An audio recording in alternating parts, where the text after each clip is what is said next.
유니버설 픽처스의 든든한 기둥인 분노의 질주 시리즈의 첫 번째 스피노프 분노의 질주 홉스 앤 쇼가 이런저런 우여곡절을 거쳐 마침내 개봉했습니다. 스피노프의 뜻 그대로 분노의 질주 시리즈에서 크고 작은 역할로 등장했던 루크 홉스와 데커드 쇼만 따로 떼어내서 분노의 질주와는 별도로 만들어진 영화죠.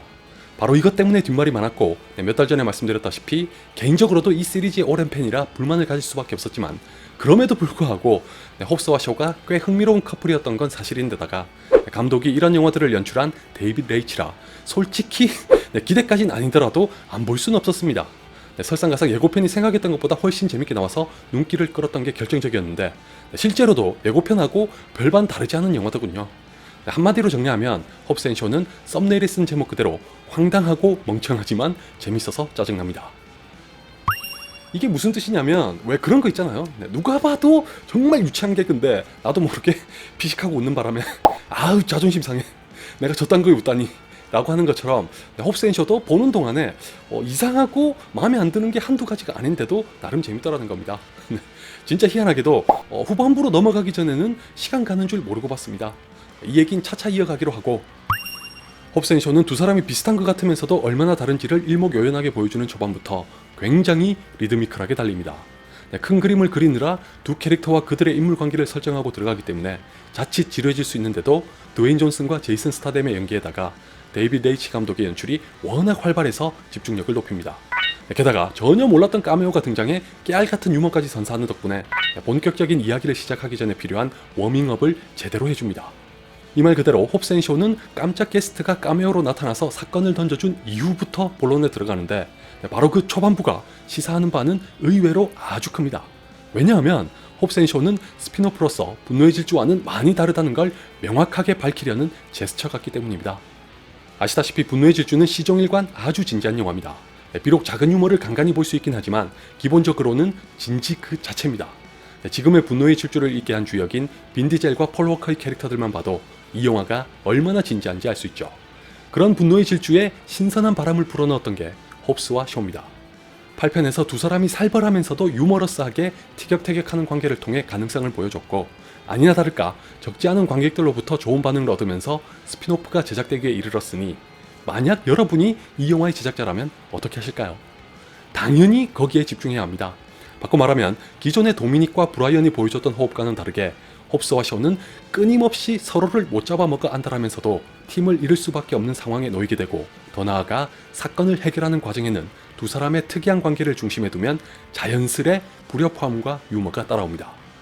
홉스 앤 쇼가 초반부에서 보여주고 있는 게 바로 이건데 혹시 여러분이 이 차이를 받아들이지 못하시면 홉스 앤 쇼는 그냥 황당하고 멍청해서 짜증만 나는 영화로 남을 겁니다.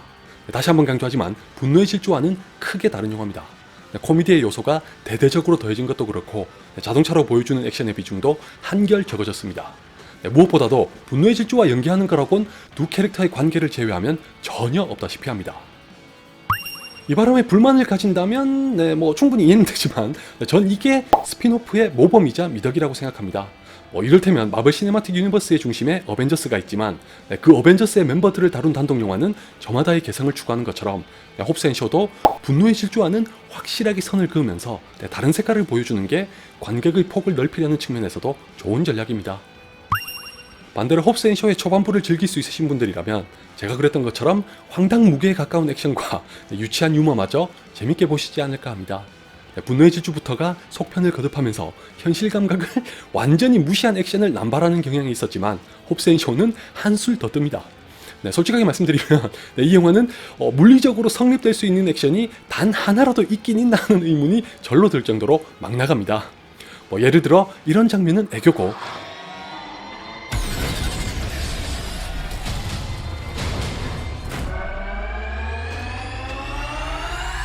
홉스는 무슨 슈퍼솔저 세럼이라도 맞은 건지 캡틴 아메리카 흉내까지 냅니다.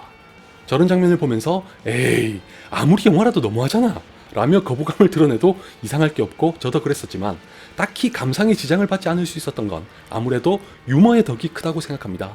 진짠 영화와는 달리 처음부터 유머로 경계를 풀면 풀수록 관객들이 허용해줄 수 있는 한도가 커지거든요. 이게 코미디 영화의 특권이란 걸 잘 알았던 건지 홉스 앤 쇼는 지속적으로 유머를 전달하면서 약효를 유지합니다.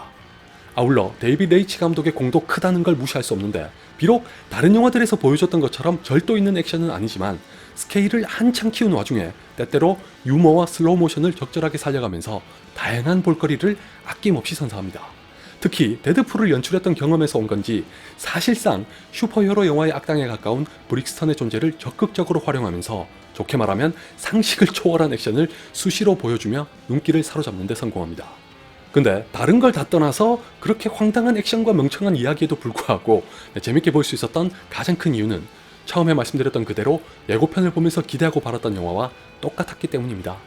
심지어 홉스와 쇼의 관계에 초점을 맞추기 위해 두어 차례 과도하게 길면서도 실상 알맹이라고는 없는 대화가 오간 탓에 질색했었고, 각본이 뒤로 갈수록 엉망이다 못해 흐름 따위 아무렇지 않게 무시해서 영화가 끝났다 싶을 때 다시 시작하는 희한한 짓을 하는 데다가 설상가상 그렇게 이어진 결말부에서는 마치 한국에 신파가 있다면 할리우드에는 가족주의가 있다는 걸 보여주고 싶었던 건지 생뚱맞고 우스꽝스러운 이야기로 일관하던 것조차도 결과적으로는 대수롭지 않았을 정도로 홉스앤쇼는 적어도 자신이 잘할 수 있고 잘해야 하는 걸 아주 제대로 해냅니다.